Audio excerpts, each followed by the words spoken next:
नमस्कार मु धनंजय भगर्ती वैदिक ज्ञान प्रश्नोत्तर रे आपण मानकु स्वागत करुछि। आजिर प्रश्न हेउछि कोन ईश्वर मध्य नियम मानि चलंती कि? तो आसंतु विचार करिवा। बहुत जनंकर भावना थाए कि ईश्वर तो सर्वशक्तिमान, से जहा चाहंते ताहा करंते, किंतु यह संपूर्ण भूल विचार अटे।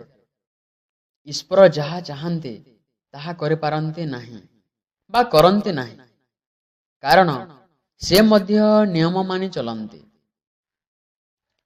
आमे जेमिति संसार को सुव्यवस्थित सुनियंत्रित अनुशासित करबा पई केतेक नियम मानि चलो, ठीक सही परि ईश्वर मध्य नियम मानि चलंते। से जगतर नियंता, जेपरि से सकल जीव और जड़ जगत को नियम रे रखन्ते, ठीक सही परि निजे मध्य निज सत्य शाश्वत नियम रे रहन्ते। जदि एटी पुणी प्रश्न करबा जे जदि ईश्वर मध्य नियम रे चलन्ते तो से पराधीन, से स्वाधीन बा स्वतंत्र किपरि हेबे? किंतु एटी आमको जानिबा को पड़िबो जे अन्यर नियमर अधीन रे रहे ताकू पराधीन कहा जाए, किंतु जे निज नियम बा स्वकीय नियम रे रहे ताकू बुद्धिमान कहा जाए, एवं जे निज नियम रे अटल रहे ताकू शक्तिमान मध्य कहा जाए।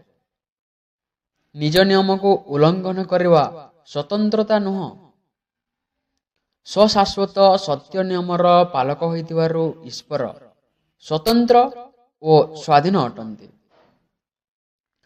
आउ टिके गभीर ज्ञान आड़क जीवा। आउ गोटे प्रश्न अच्छे, ईश्वर स्वनियमर उल्लंघन करंती नाही काहेकि? निज नियमर उल्लंघन करंती नाही कोन पाई?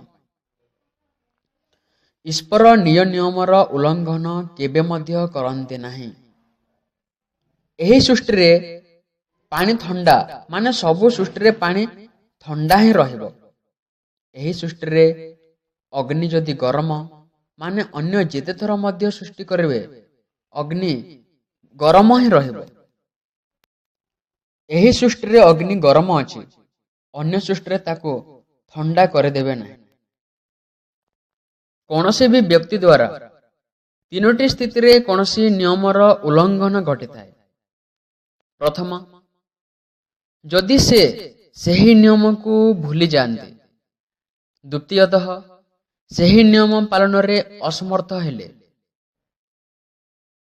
और तृतीयतः, जाने सुने नियमर उल्लंघन कले। प्रथम को विचार करवा। ईश्वरंग कौनसी जिनिस विस्मृति करिवार प्रश्न ही उठुना, कारण से सर्वज्ञ, एकरस, अपरिवर्तनशील।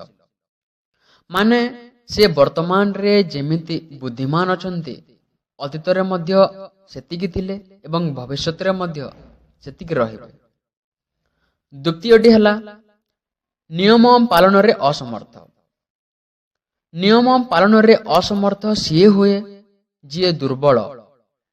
ईश्वर तो सर्वशक्तिमान, तेणु से ताहा मध्य करंते नाही।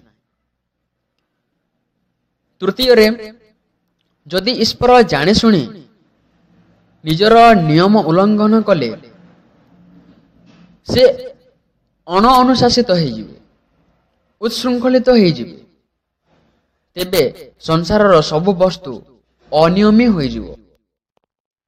संसार गोटिए नियम रे चालुची। पृथ्वी ठीक गति रे घुरिबारु ऋतु परिवर्तन हेउची, खरा परे वर्षा, वर्षा परे शीत। एहिपरि आमे जदि देखिवा संपूर्ण संसार गोटिए नियम रे चालुची। तेणु एठी आमे स्पष्ट जानिबा ईश्वर मध्य नियम मानि चलंती। धन्यवाद।